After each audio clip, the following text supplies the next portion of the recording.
Welcome to TVBS Meeting Room, where we tackle global issues with a view from Taiwan.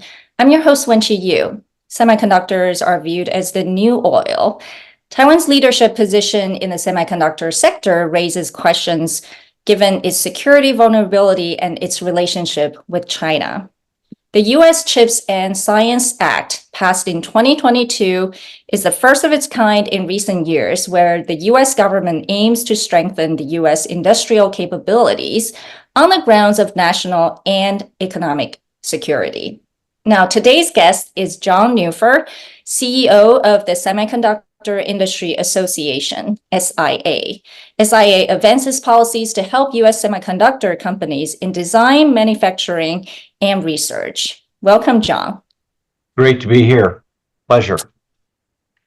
Well, SIA has been around since 1977. The competition for semiconductor leadership started way back in the 50s, according to Chris Miller's book, The Chip War. So why is chip manufacturing so important to the United States, and how did the U.S. lose the edge in the last few decades? Okay, well, we've all come to know that semiconductors are powering our lives now. They keep us safe in automobiles. They keep pacemakers going. They keep the lights on in our house, in our homes. They keep us connected socially. They keep our defense systems up and running. In fact, just about everything with electric current flowing through it now has semiconductors involved. This all came into bold relief during the pandemic and the chip shortages that ensued. So it should come as no surprise that everyone around the world started to focus on where these incredibly significant chips are made.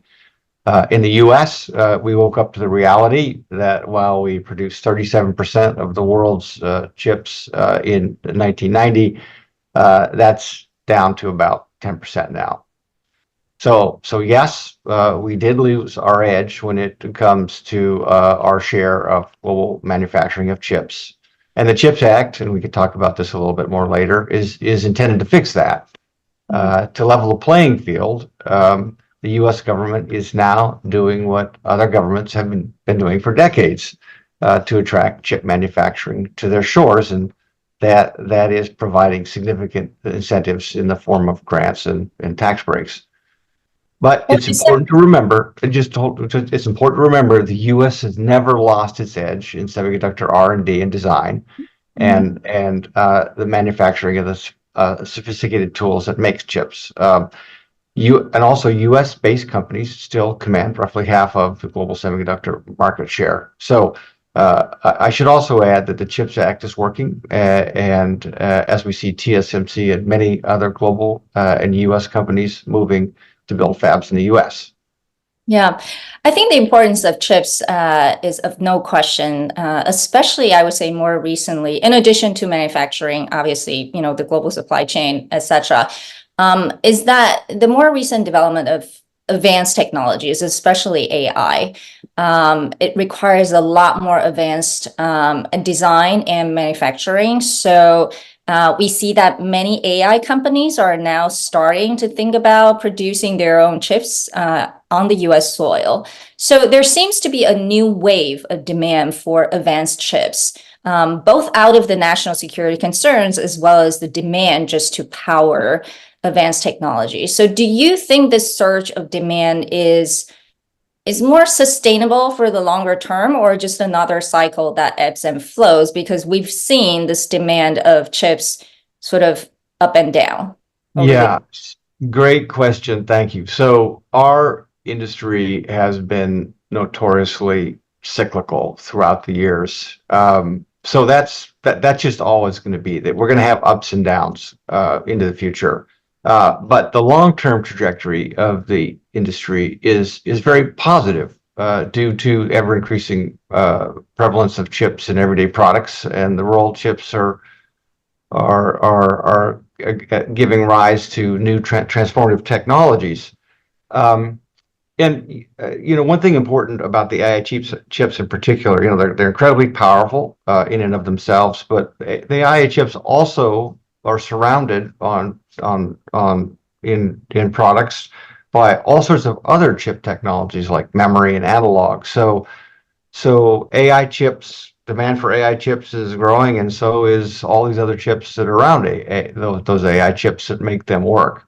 But in terms of the emerging technologies that are going to power chip demand going forward, it's not just AI. It's also IoT. It's 6G. It's autonomous driving. So I think when you look over the horizon, for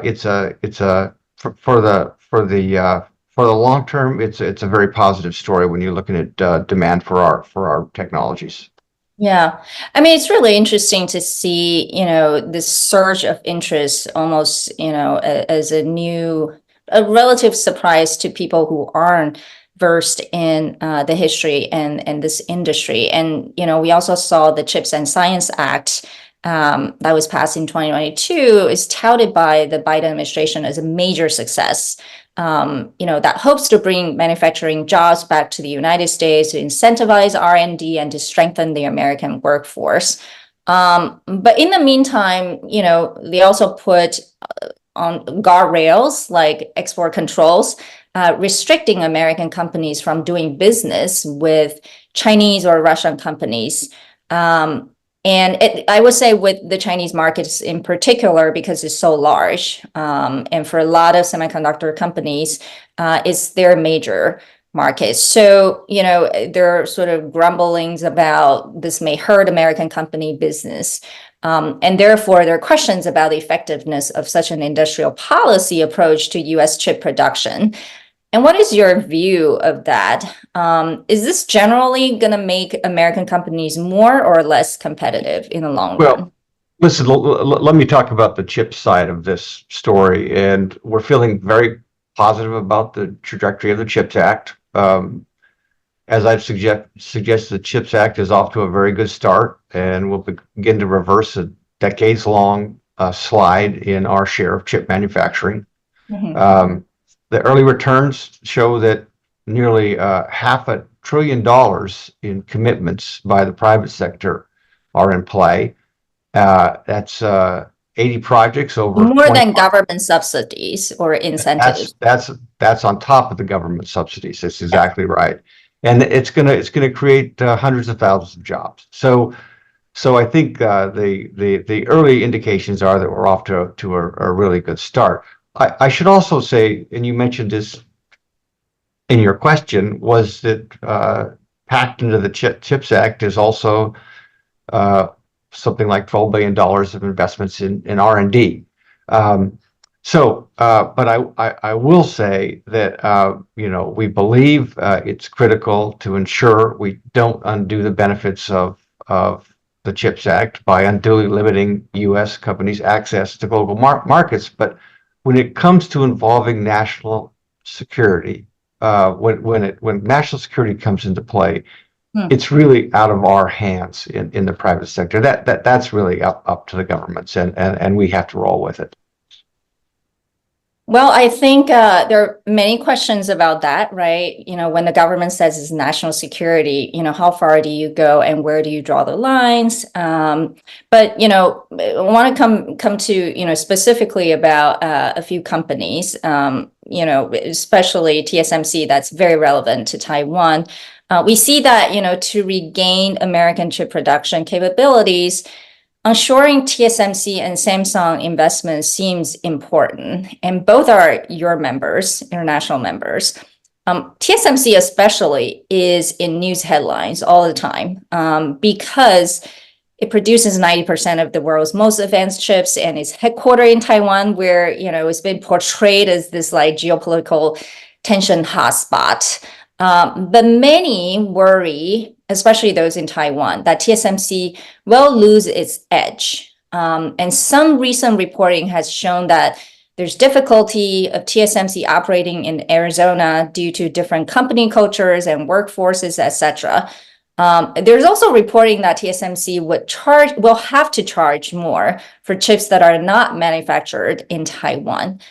I mean, from your point of view, it's your member as well. Is this good for TSMC? So just first of all, we represent the whole industry, so don't comment on pricing strategies and things like that for individual companies. I think you'd understand that. But I'll also say we're encouraged by TSMC's and Samsung's decisions to make significant investments in the U.S. We're very happy about that.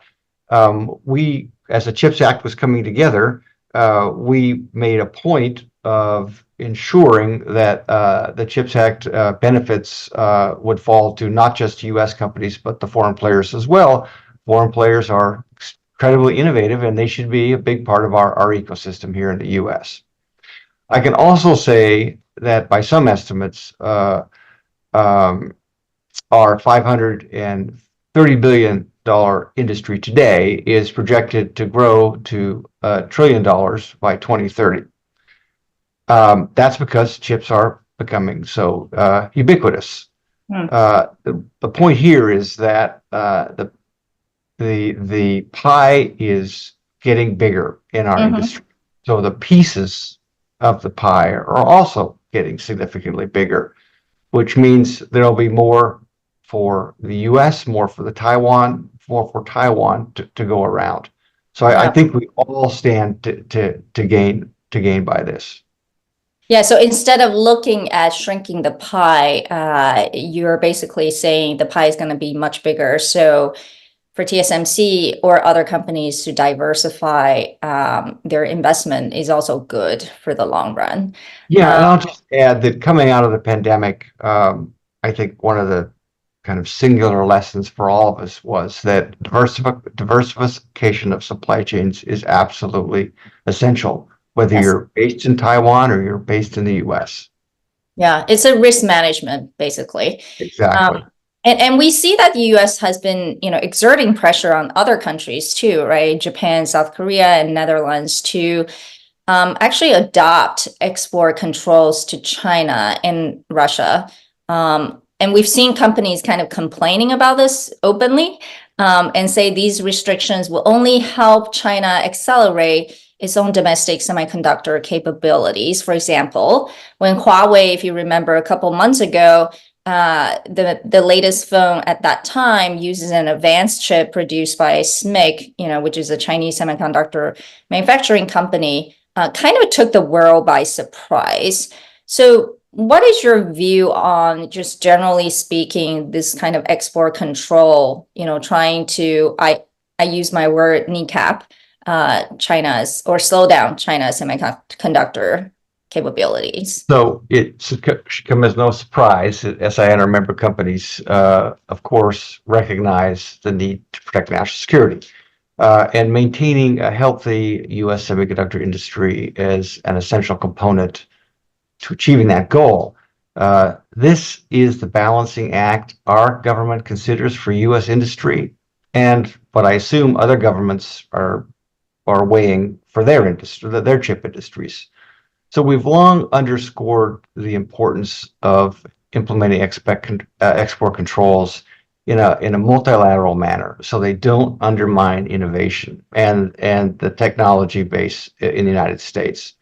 We've shared this message directly with the U.S. government and with other governments. We also emphasize to our government to take into account that if there are foreign alternatives available in the global market, not subject to export controls, then the controls will not achieve their national security objective. I have to dig deeper on this. Are there alternatives? Say that again. Are there alternatives to? Well, it depends on the product. Our industry is our market is huge. The kinds of products we have are tens of hundreds of thousands of products, and in many cases there are alternatives. So if our products are merely designed out and replaced with products of our competitors, then that seems like folly to us. If the U.S. government moves forward with export controls, it needs to take in this foreign availability factor. Well, the big enforcer of the CHIPS Act and advocate, for the U.S. government has been the U.S. Secretary of Commerce, Gina Raimondo, and she a few days ago said the export controls have been effective. And she said it in the context of the war between Russia and Ukraine. She said, quote unquote, it's absolutely the case that our export controls have hurt their ability to conduct the war, made it harder. She also said China's chips are still years behind the US. So it sounds like the Biden administration's policies have been a success just overall. The famed author Chris Miller, who was on our program as well, also proclaimed that this has been a huge success. Would you say you agree with this assessment? Well, I am not a national security expert, and I will leave it up to them to make that assessment, the experts in the think tank world and in government. But I will say the critical thing that happened in the U.S. was a pivot towards not just looking at kind of the defensive strategies like export controls, but doubling down on an affirmative agenda and doing things to help our industry pedal faster. And that manifested in this historic CHIPS Act, which has tens of billions in grants and tax incentives to build on U.S. shores.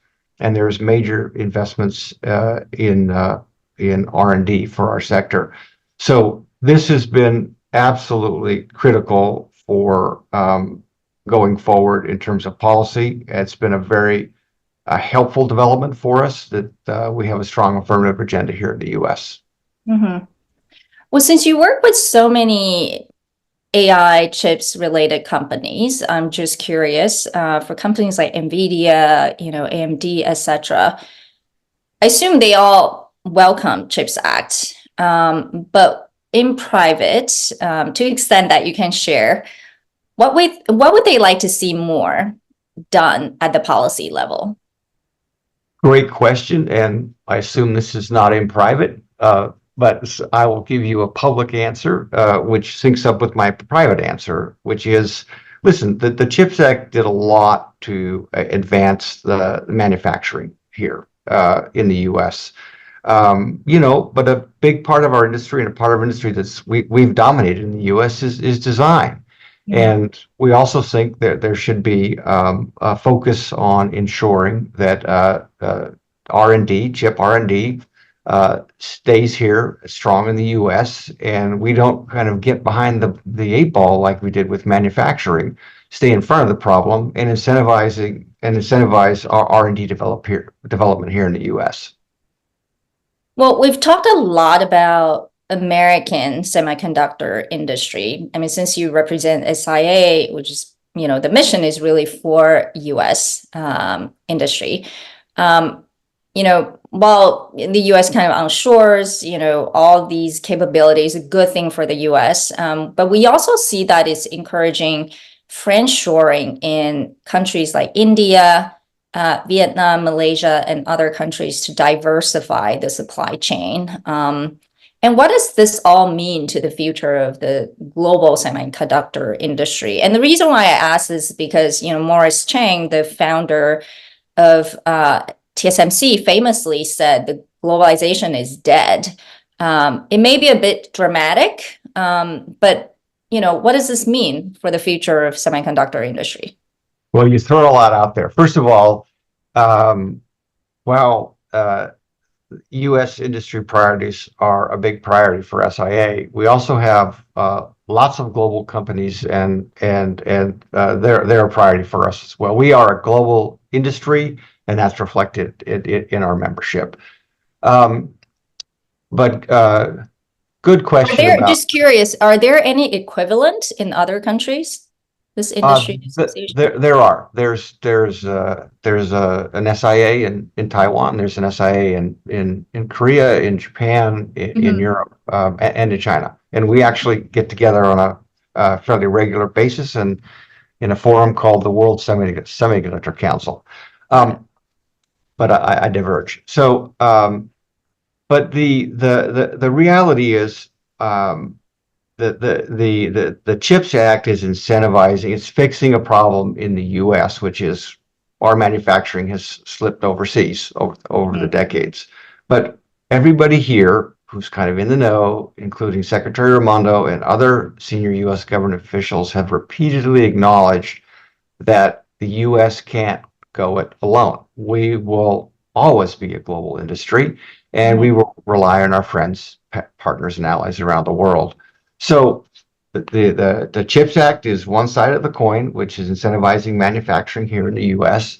The other side of the coin is helping our friends and partners have stronger, more resilient supply chains, because that's very important for us here in the U.S. So we've done a lot of work around the world as an industry and as an association to try to help these countries strengthen their supply chain. So that should really come as no surprise. And the idea that globalization is dead, I wouldn't totally agree with that. I think certainly some of the thinking around global trade is certainly being challenged, and the thinking around globalization is being challenged. But for our industry, we're just so embedded in the global supply chains that I just don't see that coming apart in a significant way. Our industry is wildly successful for two reasons. One is we invest in the U.S. about 20% of our sales back into R&D. We're incredibly R&D intensive. But the other thing is we've been able to build these supply chains around the world, and they've helped us become incredibly efficient and incredibly innovative. And if either of those components, our ability to invest in R&D, which is driven by our sales, or if our ability to tap into the global supply chains were somehow diminished, our strength and our competitiveness as an industry would be seriously challenged. So it sounds like it's really not just about rebuilding U.S. semiconductor industry, but it sounds more to me is a rejiggering sort of the global supply chain, because in the past, the world as one, the U.S. is much more dependent, or doesn't raise question about, being very dependent on China. But these days, obviously, out of national security concerns, the U.S. still wants to have a global supply chain, but perhaps, in the lands of, countries where probably the U.S. trusts more. Is that a better explanation? Coming off the pandemic, we all saw very clearly that 75% of all chips are manufactured in East Asia. And that's just probably an over-concentration of manufacturing. So our thinking, the U.S. government's thinking is, well, we just need to have some more manufacturing here. Not all of it, but we need to balance things out and rebalance the supply chains to mitigate risk. You're never going to eliminate risk. That's not how this works, but you can reduce risk. And so there just needs to be rebalancing, kind of a spreading the peanut butter out more broadly, so that we're all safer against future global disruptions like pandemics, material shortages, geopolitical conflicts, and natural disasters. Yeah. Well, thank you so much, John, for shedding light on the development of semiconductor industry. It'll continue to be a focus for Taiwan for sure. So thank you. We hope to have you back in the future. Well, Taiwan is an incredibly important part of our supply chain. Your companies are incredibly important to us, and it's been a great pleasure to spend some time with you to talk about all of this. Thank you. Thank you, and take care. Thank you.